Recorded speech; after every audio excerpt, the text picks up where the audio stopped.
my, pattern matching was just like, okay, if it's a coin and it's not Bitcoin, then it's a scam.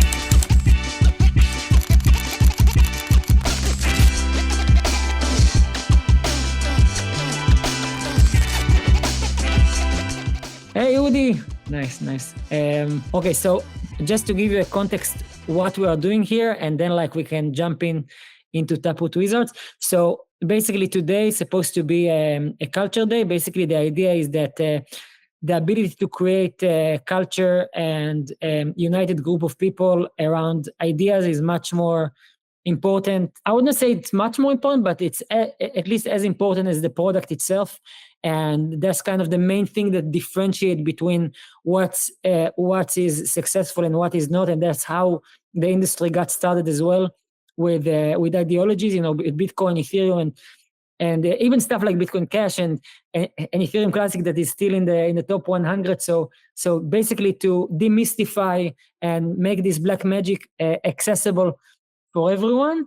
And I think you personally, before Taproot Wizards, have a very clear view regarding how Bitcoin should look like, and then with Taproot Wizards, you are doing insane things.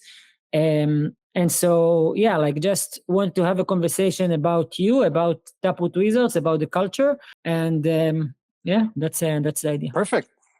Sounds awesome. So I guess, okay, so let's start with you.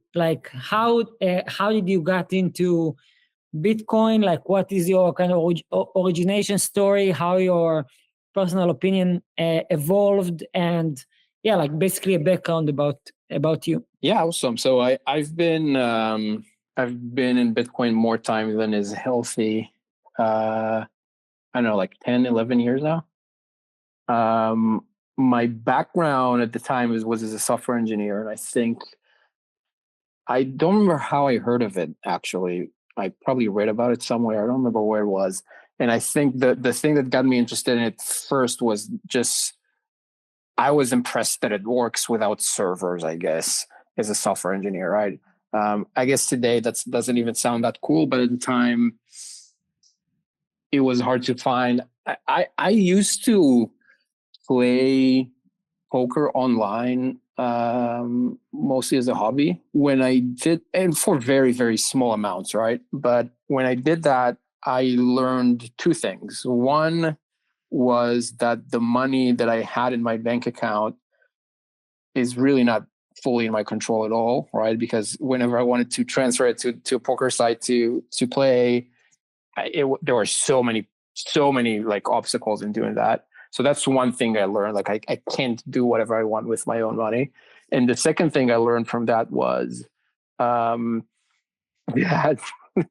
when someone shows you a number of dollars that you have on a screen, that doesn't mean it exists. So a bunch of those poker sites collapsed, and people actually lost a bunch of money that apparently they never even had.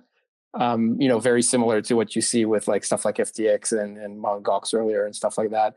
And I learned that from my poker experience when those sites collapsed and people understood that they don't really have that money. So both of those kind of concepts of the value of self-custody became very clear to me even before I learned about Bitcoin. So when I did learn about Bitcoin, I was like, oh, this can be if I use this just to play poker, this is useful for me.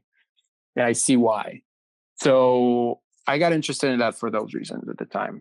And I think over time, I learned more about kind of the more maybe financial aspect of it and how it could affect global politics and stuff, and how it could, those are things that I thought about much later.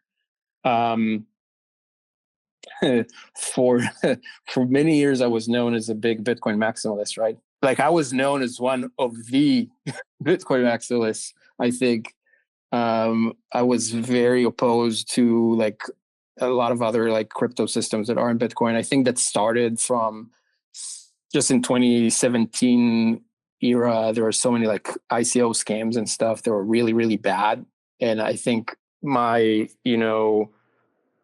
pattern matching was just okay, if it's a coin and it's not Bitcoin, then it's a scam. And in 2017, it was almost always true. Maybe there's a handful of cases where, but it was always true. And it took me a while to let go of that, because over time, I think the space changed. I think, if you would say in 2017, like, I don't know, 99.9% of projects were scams. Now it's like only 98%, right? But that means that there's 2% that's like, that can be really like valuable and great. And it took me a long time to realize that the industry shifted a bit, and there is value that's created. And I think it's only been like, I don't know, 2-3 years ago that I started really like internalizing that. One of the things that really changed my mind, and I think that connects really well to what we want to talk about today, was when I saw how powerful NFTs on Ethereum were to create communities, and very passionate communities where people are like, and it is to a degree very true for fungible tokens too, and meme coins now. But I think with NFTs, the fact that people tied their identity to it and were extremely passionate about it, a lot of people who never cared about crypto before started caring about NFTs, learned about like self-custody, which is something that many crypto people never learned about, but the NFT people did very early. So it kind of showed me that there's a way probably to create a community that really cares and is really passionate about something through that thing. And we started exploring, since my heart is still in Bitcoin, I think that there's a lot to do in the Bitcoin space. We started exploring how we could use NFTs to build Bitcoin communities. Wait, before you're getting into Taproot Wizards, I want to ask, because you said you were Bitcoin maximalist, like what made your opinion change, and like what was this moment that you understood that maximalists are not the way forward? Like how this kind of internal narrative change happened, like how this evolution happened. Yeah, that's like first on the personal level, because that's kind of the core of Taproot Wizards. So how this philosophy evolved and like within yourself, even before starting. Yeah, so I think kind of in the previous bull cycle in 2021, 2022, I just started looking around, right? And I was like, okay, let's see. I think I noticed by then, and I think it was late to notice it by then, but at least I noticed by then that Bitcoin has been in many ways stagnating. My biggest metric of stagnation, not only on the technical front too, but not only there, but also in sort of adoption. Now, obviously, in 2021, 2022, Bitcoin did have a lot of types of adoption. But as far as retail is concerned, I actually don't think it grew that much. I think that most people who got into crypto in 2021 and 2022 got directly to other coins, like to Ethereum, to BSC at the time, BNB, Solana, and so on. They barely, like, there's a ton of people who got into crypto in 2021, 2022 and never bought any amount of Bitcoin, never installed a Bitcoin wallet, never tried it. And for people who joined, in the last years, that might seem normal, but it wasn't normal before. So in the bull cycles before that, you almost always started with Bitcoin.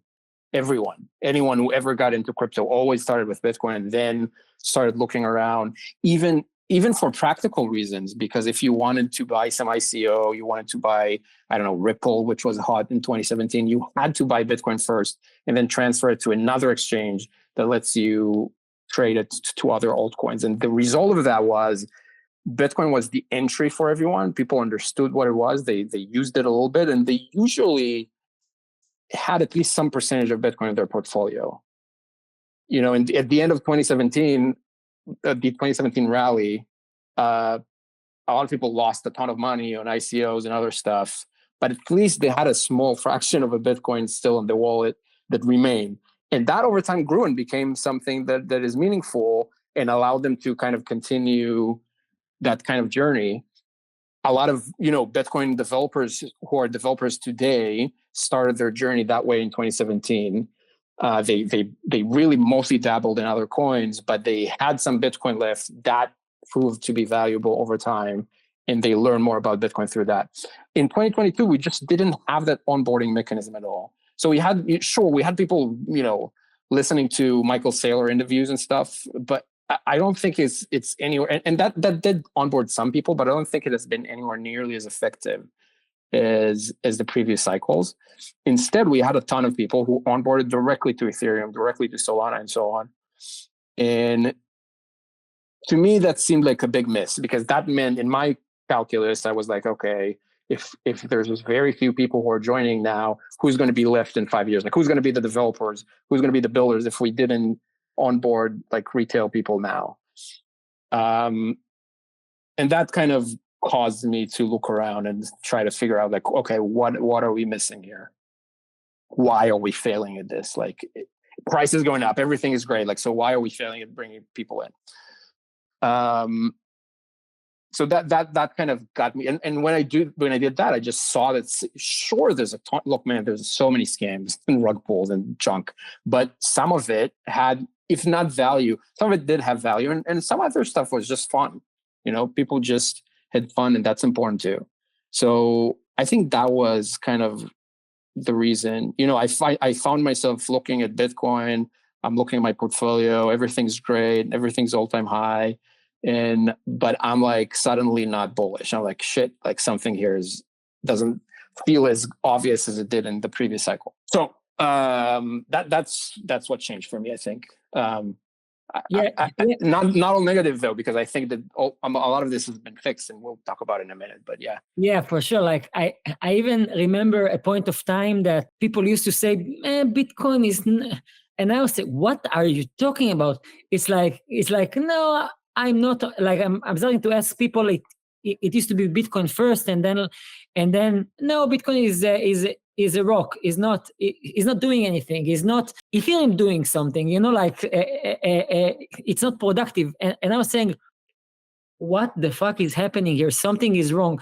And then and then you saw that and took the initiative. Let's get Bitcoin to be interesting again, and let's get Bitcoin to be relevant again for new people. So it's great. And then out of that, for retail, really, right? Because obviously it's a lot more interesting today for institutional entities, obviously, which is fantastic.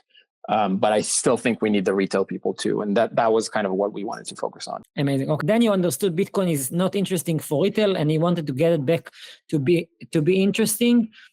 How does it start? So you saw NFT collections as a way to rally people around ideas, but how did you start think about the language? How do like how Taproot Wizards got started? So you said something in the beginning that I think is really interesting about what is more important, to have a good product or to have a good community, and that maybe having a good, strong community is more important.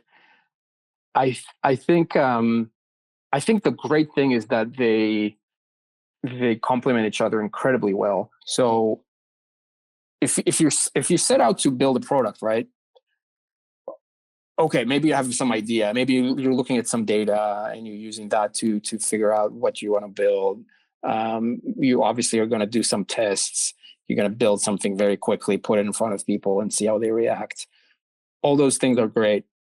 But if you also have a very strong community, then you really don't need to guess. You kind of know what they want, right? Like it's not only, I think a lot of people think about that the idea of having community is just, or an audience is like, oh, it's helpful because I can immediately put it in front of a lot of people and they'll try it because they like me.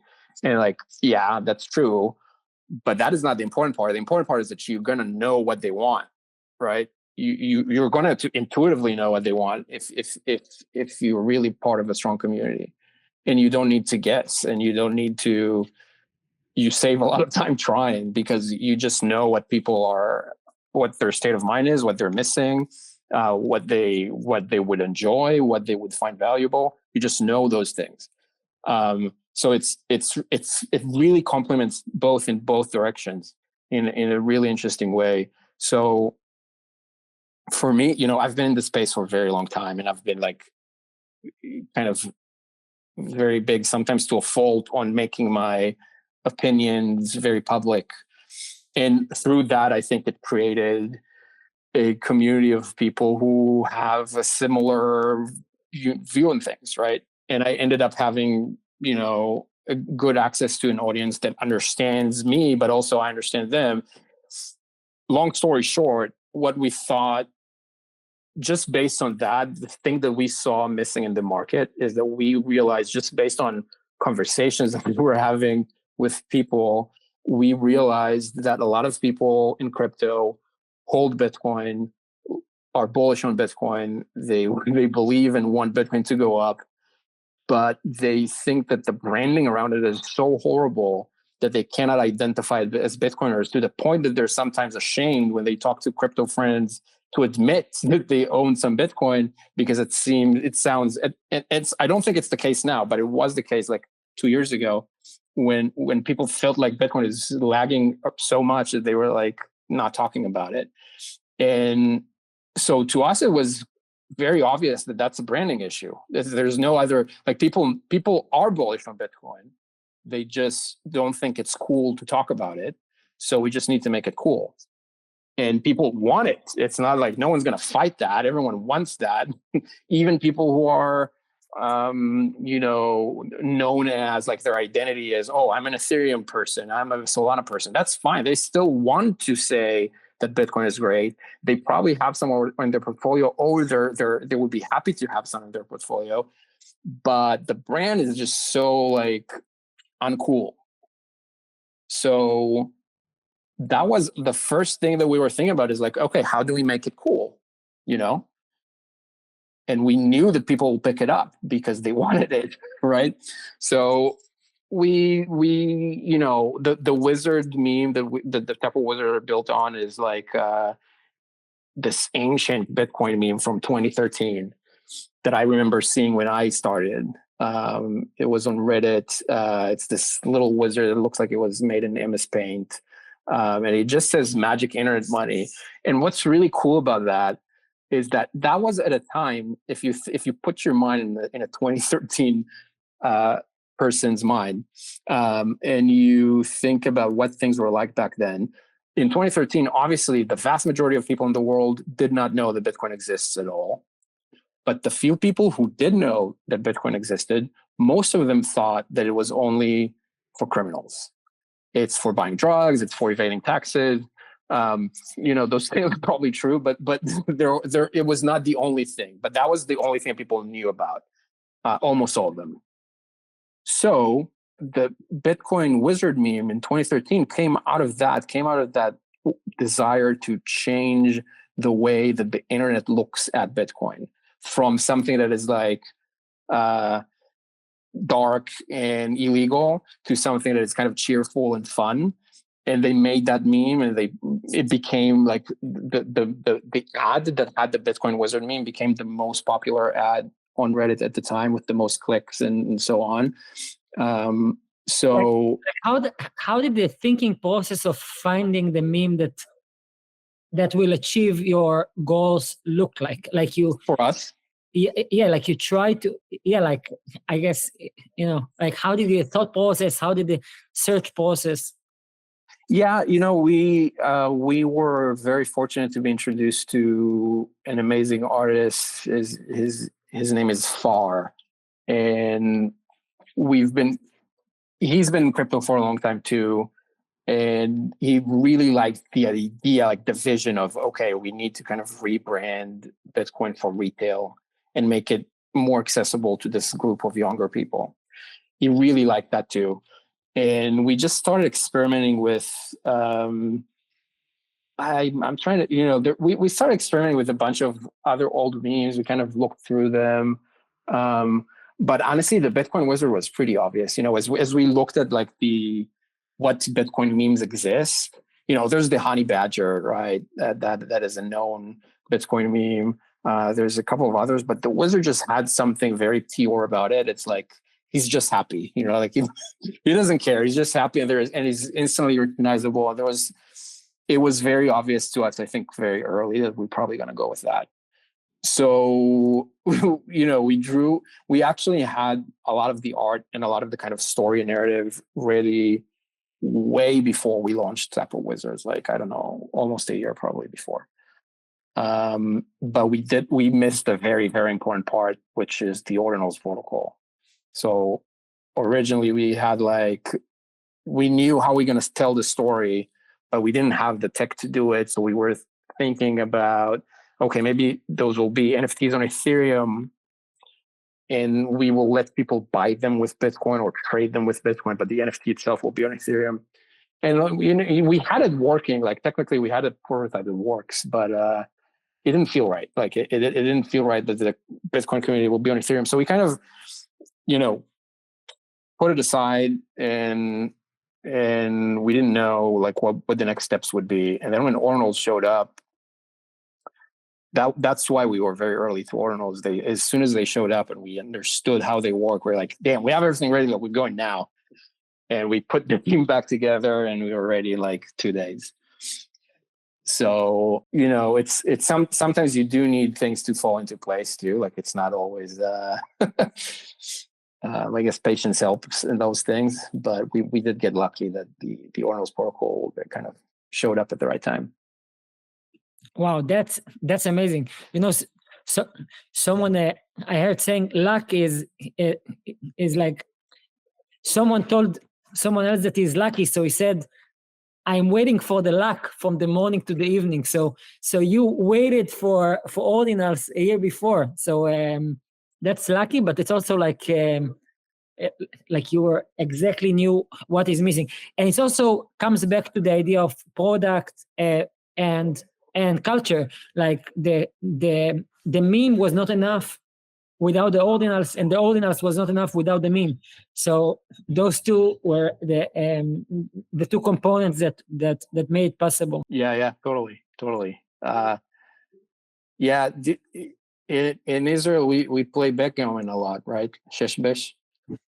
But people who play backgammon, they probably know that like luck is important. Like even in games that are luck-based games, it's very important to get lucky. But you also need to position yourself such that you get to leverage once you have the luck, right? Like in backgammon, most of the game is positioning yourself to getting lucky. That's what you do most of the match, and yeah, it seems to be pretty important. Yeah. Okay. So you started Taproot Wizards, and there is ordinals, and there is the magician kind of meme. And then how did you start building the community? Because I saw you did a lot of like shower parties. Like how did you thought about like the process of building a community, how the community is taking shape, like what are the things that they are doing together, like how the community part started to come in place?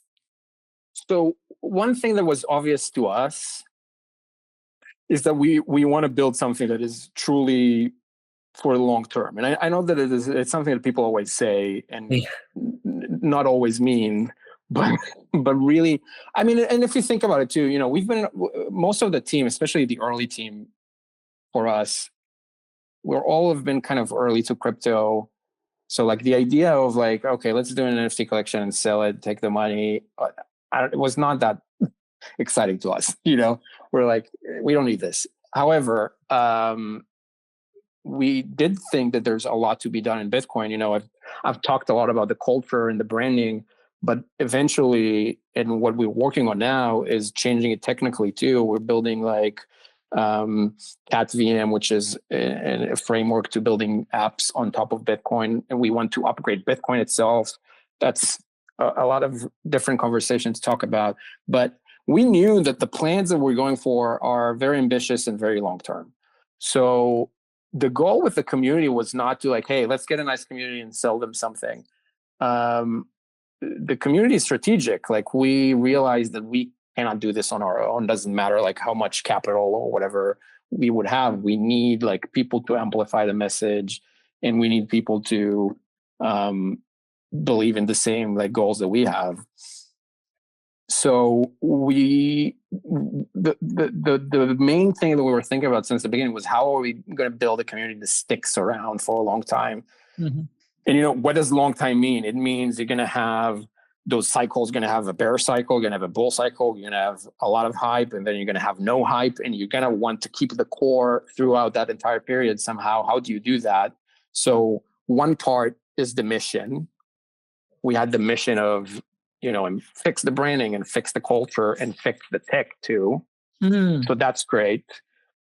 But the other part, you want the community to be strong on its own, right? Like you don't want to have to. What were the components that you say you guys want to fix? The culture, the tech, and the branding. The branding. Okay. Continue. So you kind of, like you see that a lot of times, like in crypto, I think you see a lot of times like there's going to be like a personality and they just tweet bullish things all day and try to like keep everything floating that way and just keep everyone excited all the time. And that can work depending on some other circumstances. But I think if you want the community to kind of stick through the bad times too, and they're guaranteed to happen if you want to stay for multiple years, then they need to be able to encourage each other too. And so one of the things that we really wanted to make is having those shared experiences that people feel like they went through something together and something that is crazy. And then it's kind of, in a way, it's kind of sunk cost too, right? Like you're saying, oh, I did this crazy thing in order to be in this community. I'm not going to leave now, right? It's not even about the money. It's like I did something crazy. And that's where the shower idea came from. So some people made fun of us with that being like kind of almost like an initiation ceremony. What it was, for people who didn't see it, we since the Taproot Wizard collection itself ended up being incredibly desirable, and we didn't have a lot, right? There's only a little over 2,000 of them. So we had this system of quests that people would have to do in order to kind of apply to be able to acquire one. And the idea was it's supposed to be very fun. Like, I know it can sound like a terrible chore, but we wanted it to be like very, very fun. So we try to come up with tasks that are, very crazy, but also very fun, and people will enjoy doing them. And the kind of big one was the wizard shower, where we asked people to buy a wizard costume and wear it, have someone take a video of them taking a shower while wearing the wizard costume. And that might sound silly, but we had I don't remember, I think 5,000-6,000 people doing that at the depths of the bear. Like, we're not talking about now, we're talking about early 2023, where the Bitcoin price was like, I don't know, 17K or something, 16, whatever it was. People in crypto were generally very depressed, but they did it and they enjoyed it. And you could see the Twitter timeline for almost 3 weeks was just full all day long with people posting videos of themselves taking a shower in a wizard costume. It was great marketing for us, but more importantly than that, it was really great for the community because you had people really having fun. And when you really have fun, you remember that. And they had fun together, right? Like, sure, it's this extremely silly thing to do, but it's very memorable. Some people did it with their kids. There were like really cute videos of people doing it with their families, jumping into rivers and stuff. It was really cool. Me describing it is kind of lame. I should have prepared a few videos to show you guys. But the point is, it really got people together. And if you ask them, it's been 2 years ago now, almost. If you ask them now, they'll still say like this was an amazing moment, and they still talk about it. So it serves as this way to kind of tie the community together over time. I think it worked pretty well. Yeah, for sure. I think product and community is a very interesting kind of framing, because you said you want to change culture, tech, and branding, and create this shared experience that is crazy, and then people are making like a personal commitment.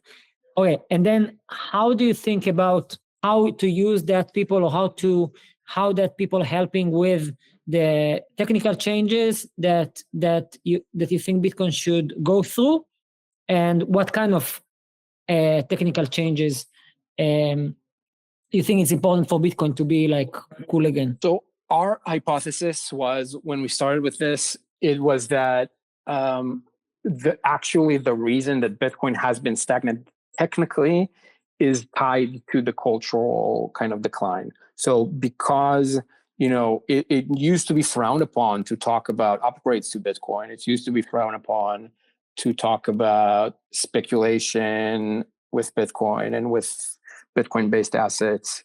And we felt like you need to kind of remove that roadblock first. And that's, I think, what we did with the early kind of Ordinals collection. Obviously not just us, right? Like the entire Ordinals community, I think, has kind of changed the way that people see Bitcoin. Now people see Bitcoin as a more like, okay, probably more things can happen here. So you remove that kind of cultural mental roadblock first. And that was the first goal. But then, we want to actually make the change, right? And one of the things that, and that's a little bit technical, but like one of the things that's really interesting, there used to be this truly ancient opcode in Bitcoin. What opcode is like a scripting function in Bitcoin. Bitcoin does have a scripting language, but it is very, very primitive and basic, but it exists in every transaction. And there used to be an opcode, which is a scripting function called opcat. Cat is shorthand for concatenate, which is this very simple, boring thing, which means taking two elements, two strings, and putting them together. So you can take Yoni Udi and turn it into Yoni Udi. Very uninteresting. However, it was part of Bitcoin in its first release in 2009. Satoshi made it himself. And a year later, he disabled it alongside 10, 20 other opcodes. He didn't say why, but probably because they were not in use. So he disabled a bunch of them. Cool. Then over that was 15 years ago. Over those 15 years, Bitcoin developers and Bitcoin researchers looked into it, and they realized that even though that was never the intention, you could use that opcat opcode together with Schnorr signatures, which is some cryptographic primitive that was added later. But if you combine, but it's already in Bitcoin. So Schnorr signatures are already part of Bitcoin. If you combine those with opcat, you can actually do crazy things with Bitcoin. You could build like permissionless bridges to other chains. You could build rollups. You could build. You could dramatically improve the Lightning Network if you're into that kind of thing. You dramatically improve the trading experience for ordinals and runes. Like it turns out it was never the intention, but that small tiny opcode that is super simple, like it's 10 lines of code in the Bitcoin code base. It's super simple. That simple thing really adds a ton of functionality to Bitcoin. So, we didn't invent it. There's a bunch of developers who've wanted to bring it back to Bitcoin for a very long time for that reason. A lot of well-known developers too. Andrew Polstra, for those of you who know, is one of the most kind of acclaimed Bitcoin developers, and he's very much in favor of bringing it back, and a bunch of others too. So we just realized we wanted to, okay, how do we extend the functionality of Bitcoin? We realized that this is like a fairly easy way to do that. But it would require a soft fork to Bitcoin. I'm not going to get into soft forks too much, but it's similar to how Taproot and SegWit before that were activated on Bitcoin. And that is kind of a political issue. In order to get that, you kind of need to do a bit of lobbying, and you need to explain to the community why that's a good thing. You need to create excitement around it. And usually developers are not good at doing that, right? Developers are fine with writing code. They're not necessarily very good at being politicians or marketers and so on. So we realized that we can, do what we do well and use some, branding tricks and community building processes to build a community around that idea of bringing back OpCat, which luckily, because it's called OpCat, then there's an opportunity for a lot of cat memes. So it just made sense, like you can make the right memes, you can get a community excited about it. It just so happens that the kind of Bitcoin degens who are already playing around with ordinals and runes, they really want to extend the functionality. So it's a good fit. And the more we thought about it, we realized that like that kind of asset that we have, which is a very strong and active community, is actually an amazing fit for what we're trying to do here, which is to create a movement around upgrading Bitcoin. And so far it's going great because we started that 6 months ago, 5 months ago.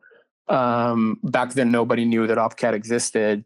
Now, ETF issuers are talking about it. You see all the biggest mining pools are looking at it. I think it's going to happen fairly soon. And it is because they saw so much like interest from the community, right? So, and I think, like if you think about stuff like, I think Ethereum has done it relatively well over the years. Stuff like EP.4, for example, very boring on the face of it, but the ultrasound meme that was kind of built around it and was used to package it to the masses helped make it happen in a way. It was EP.4, for those who remember, it was stuck in development hell for a very long time, but it got freed when the correct kind of meme and community was built around it. And I think that ended up being very positive for Ethereum. So we tried to kind of model it based on that. Amazing. I mean, what is the current part that the community is taking place? And I mean, you and the team are basically working with, I guess, miners and developers to fulfill this change, and then the cultural change already taking place. I mean, it's interesting that it's also taking place in general. There is already more than 100 L2s that are being built on Bitcoin, although Bitcoin didn't have any change. Like technically this stuff could be done years before as well. But I feel you kind of initiated this cultural change that made hundreds of companies emerged and trying to build L2 even before there is anything different that enabling L2. So it's very inspiring to see. But for the Taproot Wizards community, what are the other ways that they are getting involved or that they can get involved besides taking showers? So what we've tried to guide them in the last 5 months, and we come up every week or two with missions that are kind of educational missions around OpCat and CatVM, which is our kind of framework on top of it. And we kind of challenge them to come up with ways to educate others about what it is. So they and if you'll go to our Discord server, you'll see they get the word out with a ton of videos that are really, honestly, how often do you see crypto communities where people are making videos explaining how the technology works on an ongoing basis for 6 months? And the reason that really matters is it's incredibly important, because in order for something like OpCat to happen, in order for Bitcoin to upgrade, there needs to be this kind of there's a property we call obviousness. It needs to be obvious that OpCat is going to happen. And how do you make it obvious? The way to make it obvious is to get a ton of people talking about it. Right. And you need to start somewhere. So having a core community of a few thousand people that are going to be the kind of nucleus that starts it and gets the word out, and then the miners care, and then the developers care because they see that interest. If it was just me talking about it, they wouldn't give a shit. Right. But and so you always need to have. That is why the community is so strategic for us, right? It's not just we are building products for them, but it's not all it is. Like without them, we literally could not do that. Yeah, you're creating a public that share this desire to turn Bitcoin into a cool culture, cool tech, and cool branding again. Yeah. Yeah. And how do you make them do things? Is there anything that is, I guess, coming from you asking for something, or you are just like explaining what it is about, what is the problem, where we came from, where we're going, and then the actions are taking place in a natural way, or both? It's both. It's both. And the reason, look, the community is amazing, and they're always looking for new things that they can do in order to get the word out. And it has been incredibly effective. And the motivation for them is there's two sides to it, right? Like one is they genuinely want Bitcoin to progress. That's a message that we've all pushed together for the last 18 months, and they genuinely believe in it. They wake up and they're like, this is the most important thing in Bitcoin. That's what I believe. And that's what I think a lot of the people in the community believe. So that's, a true value that people believe in. Also, obviously a lot of people in our community own Quantum Cats, which is the second collection that we have. And I think there's this desire for people to establish that collection as the community that made OpCat happen, right? In this sort of belief that if once that is achieved, then in the future that collection has this kind of air of exclusivity around it, because that is the collection that upgraded Bitcoin, right? So they have both of it. They have the financial incentive in a sense, and they're literally trying to make the asset better. But also, I think the only reason it works is because we're all kind of fanatic about the goal. Right. And then what are some examples for the things that they are doing, mainly educational or other type of things? Like what is the type of things that they are doing together? So what we've seen the most is definitely educational. There's literally, dozens of groups, each group of 3-4 people that kind of organically, happened. And each of those groups are almost on a weekly basis posting videos that explain other areas of what OpCat would enable, what it would do, how it would improve, whatever. People are having problems with runes about something, so they're making videos showing how OpCat would solve it, and that happens all the time. So that's mostly educational, and that's great. That's super helpful because it keeps showing that there's a lot of support for that and grows it. But the other thing that we've seen more kind of opportunistically and occasionally, people would sometimes really make, measurable impact towards the goal. Right. I've had a bunch of people who just on their own chatting with contacts they found at mining pools, for example. And then by the time that I go to the mining pool to talk to them, I realize they're already completely on board. Getting a bunch of other projects to, a lot of people in our communities are founders. They are, in other projects in crypto. So they get involved themselves with OpCat. So there's you would always be surprised, right, by what your community can do. It's only logical, right? I'm just one person and our team is, fantastic, but it's not massive. And we can only think of that many ideas, right? But if you have a much more kind of scalable group of people that are just as passionate about it as you are, obviously they're going to come up with amazing ideas. Yeah, that's beautiful. Okay, I guess that's it for me in terms of questions. But anyone have a question for Udi? A question for future of Bitcoin? Feel free to ask. Yeah, I have a quick question. So if OpCat, if we don't get OpCat back, what do you think about, the use of runes as a gateway to culture, whether that's, something like meme culture on Bitcoin, and how that's going to play out in the next few years? Yeah. So look, first of all, we will get OpCat back, so don't worry about it. But I think runes are great. I had some reservations about them because I think here's the thing. So this is all a sidebar. My general message is I think runes are great, and I think they will they will have their kind of time to shine. But I think one thing that is currently a little unfortunate about runes is they're not as obvious of a product market fit as I think ordinals were. And so with ordinals compete with NFTs on Ethereum, right?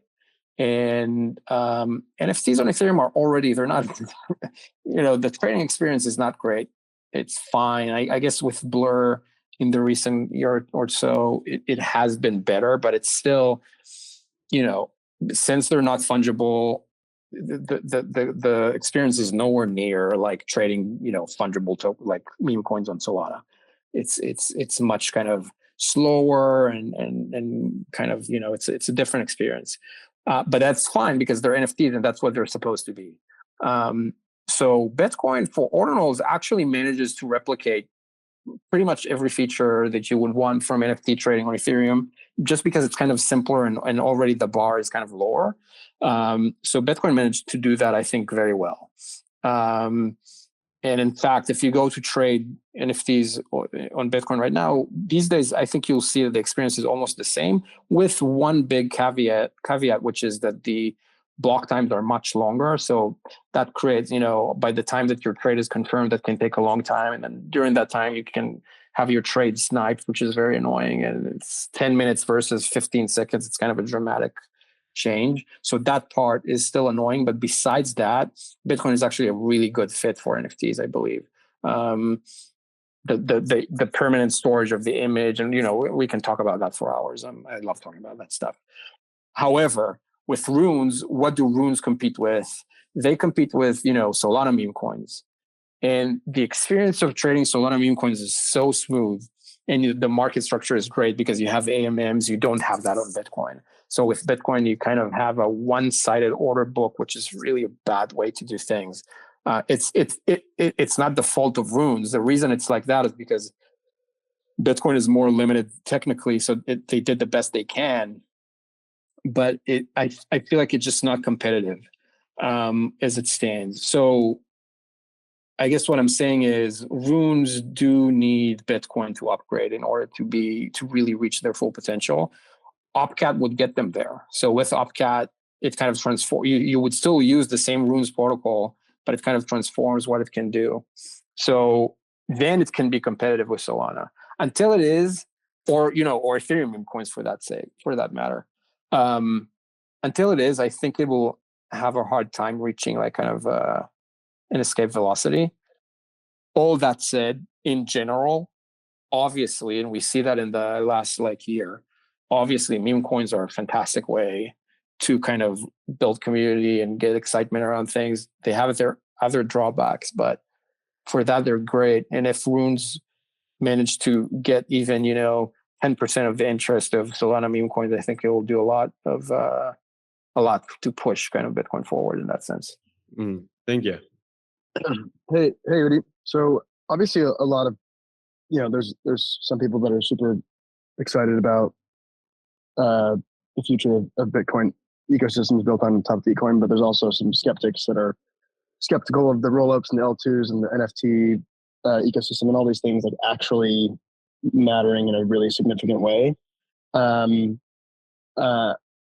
someone that's somewhere in between, can see both sides. I'm curious if there's any catalysts or things you're tracking to or anticipating happening, or really anything that could be sort of a barometer into wow, this shift is actually happening. It's, Lightning Network, these kinds of things are about to be very real. I think, first of all, I think you're right. There's a lot of things to be skeptical about. Jonathan knows this. Our kind of our early focus was this kind of L2, Bitcoin L2 idea. I think we, over time, even really early last year, we kind of realized that Bitcoin is probably not ready yet, and it needs that change that we're talking about in order to really like make the best of it. Also, the war. I'm not such a big fan of L2s on their own. That's not exactly what we want, but anyways, we realized that in order to build more Bitcoin, you kind of need Bitcoin itself to be able to do more. And I actually agree with you. A lot of the so-called Bitcoin L2s, I think they're bullshit. For lack of a better word, I think like I don't know what these guys are doing. I mean, I'm seeing a bunch of people like forking Optimism and basically putting the Bitcoin logo on it. It's an Ethereum rollup that works on Ethereum. It has nothing to do with Bitcoin, but they put the Bitcoin logo on it and they call it a Bitcoin L2, which I mean, those things can work as far as the token price is concerned. So that's fine. But I can see why some people are skeptical about that stuff. I think the catalyst, obviously I'm biased, but I think the catalyst is Upcat. I think that once Upcat happens, and I think we're talking about less than a year, significantly less than a year probably. Once that happens, I think that the Bitcoin ecosystem completely changes. Because the one thing that it's going to enable that is so important is it's going to let protocol developers experiment with crazy things. So what we've seen in the last years, we've seen ordinals, BRC20s, and runes. That's 3 protocols that kind of hit it big. But it was really just 3 spikes. There was the ordinal spike, like a big hype cycle around that. Then there was a BRC20 hype cycle. And then there was a runes hype cycle. That's great. That's way more than what we had in Bitcoin the 7 years that preceded it. So that's awesome. But what you really want is to have, 1,000 new protocols every year. And then it stops looking like a hype cycle. It just sustained interest between all the new protocols that are being created all the time. That's what happened on Ethereum in DeFi summer and afterwards.